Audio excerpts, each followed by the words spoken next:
नमस्कार दोस्तों, मैं प्रभा गुप्ता पुनः आप सभी को प्रणाम करती हूँ। और मैं फिर से आपके सामने एक कविता लेके प्रस्तुत हुई हूँ।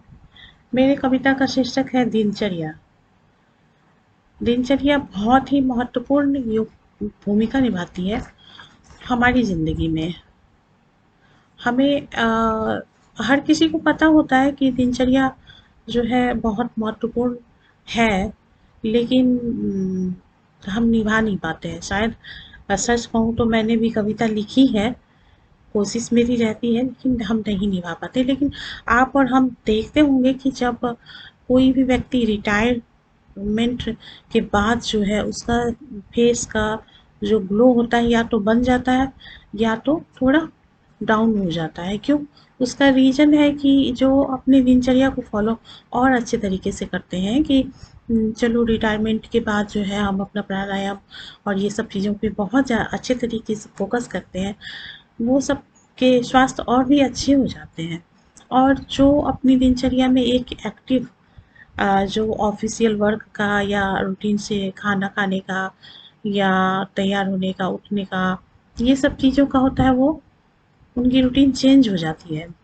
तो उनके चेहरे का आप देखेंगे ग्लो चला जाता है। मैं ये नहीं कहती कि दिनचर्या हमारे उम्र को हमारे फेस पे आने से रोक देगा, ऐसा नहीं है। लेकिन हर उम्र के चेहरे का अपना एक अलग अ, है, लुक है। और ये एक अच्छी हमारी मतलब वो है मंजिल पाने की दिशा में एक सफलता है, जो हमारे चेहरे और हमारी उम्र से पता चलती है। लेकिन हमारा एक अच्छा स्वास्थ्य होना बहुत ज़रूरी चीज़ है, जिसमें दिनचर्या बहुत ही महत्वपूर्ण भूमिका निभाती है। तो मैं एक दिन बैठी हुई थी और सोच रही थी कि मुझे दिनचर्या बहुत स्ट्रिक्टली फॉलो करनी चाहिए। और कोशिश रहता है मेरा, और शायद इसलिए सब कुछ संभल पा रहा है। लेकिन फिर भी कभी-कभी हो जाते हैं कि कभी अनचाही चीज़ें घर में होती हैं, जैसे कि किसी दिन किसी गेस्ट का आना या कुछ, तो उसमें रूटीन थोड़ा ऊपर नीचे हो जाता है। लेकिन फिर भी दिनचर्या अगर मेरी फॉलो होती है तो उसमें हम बहुत ही एनर्जेटिक फील होता है। तो मेरी कविता का शीर्षक है दिनचर्या।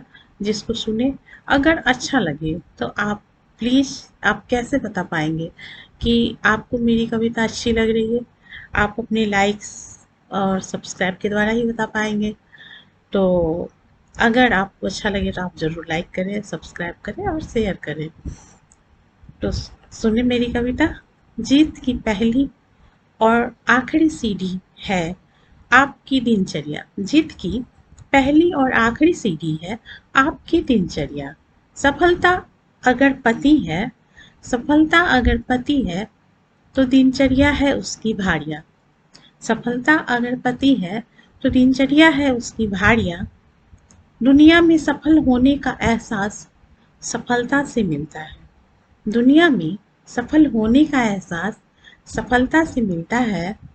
खुद में सफल होने का एहसास खुद में सफल होने का एहसास हमें हमारी दिनचर्या से मिलता है। स्वस्थ दिनचर्या स्वस्थ दिनचर्या हमारे अच्छे स्वास्थ्य की चाबी है। स्वस्थ दिनचर्या हमारे अच्छे स्वास्थ्य की चाबी है। बुद्धि का देवर स्वस्थ दिनचर्या हमारे अच्छे स्वास्थ्य की चाबी है। बुद्धि का देवर और विवेक की भाभी है। बुद्धि का देवर और विवेक की भाभी है। पालन करे या नहीं, पालन करे या नहीं, दिनचर्या की लोहा मानते सभी हैं।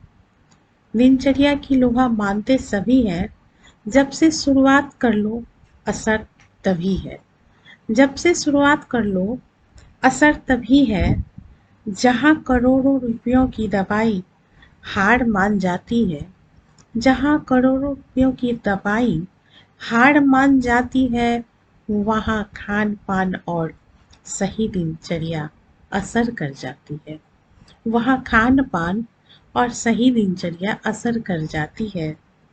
हमारी वैदिक दिनचर्या हमारी वैदिक दिनचर्या नास्तिक को भी आस्तिक बनाती है, नास्तिक को भी आस्तिक बनाती है, समय के हर एक पल का सदुपयोग सिखाती है, समय के हर एक पल का सदुपयोग सिखाती है, जीत की पहली और आखिरी सीढ़ी है आपकी और हमारी दिनचर्या।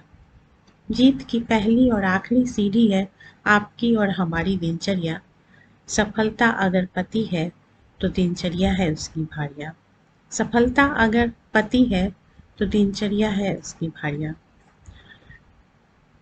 सही में अगर हम दिनचर्या को फॉलो करते हैं और जो है हम अपने स्वास्थ्य के हिसाब से हर चीज़ सेट करते हैं, तो जो लाइन मैंने लिखा कि बुद्धि का देवर और विवेक की भावी, तो हमारा जब स्वास्थ्य अंदर से सही रहेगा तो हम अपनी जो स्टडी है या और भी वर्किंग लोड है उस सबको अच्छे से कर लेंगे और सारा काम हमारा हो पाएगा। और शायद आज के जनरेशन में बहुत ही ज़्यादा मैंने देखा है कि वो दिनचर्या को फॉलो नहीं कर पा रहे हैं, क्योंकि उन्होंने अपने लाइफ स्टाइल को इस तरह से बना रखा है कि वो लेट से उठना, देर रात तक जगना, पढ़ाई करना, मल्टीमीडिया इतनी सारी चीज़ें हैं, मोबाइल और लैपटॉप वगैरह।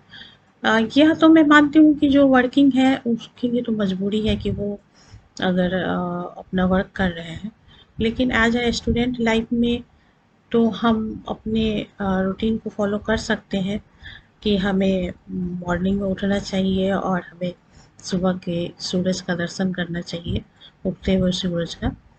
लेकिन हमारे शहरीकरण या हमारे सच बताऊँ तो पहले के समय में हमारे बच्चों के अंदर एक डर होता था कि मम्मी ने आवाज़ लगाई या पापा ने तो वो फ़ौरन उठते थे। आज भी है ये चीज़, लेकिन कुछ जो हम बाहर पढ़ने भेजते हैं या उसमें तो कुछ सुधार भी होते हैं और कुछ उसके निगेटिव साइड भी है। तो हम चाहेंगे आज के ख़ास तौर पे जो स्टूडेंट्स हैं, युवा पीढ़ी है और जो बढ़ती उम्र में हम सोचते हैं कि नहीं, अरे अब आराम करने, नहीं आराम आप करें, लेकिन सुबह का जो योगा प्राणायाम ये दिनचर्या को फॉलो करके उसके बाद ही आप मतलब वो करें, तो आप ज़्यादा एक्टिव भी रहेंगे और स्वस्थ भी रहेंगे। तो आप लोगों को मेरी ये कविता बहुत अच्छी लगी हो, पसंद आई हो, तो आप कैसे पसंद बताएंगे? लाइक करें, सब्सक्राइब करें और शेयर करें। नमस्कार, मैं प्रभा गुप्ता पुनः आप सभी को प्रणाम करती हूँ।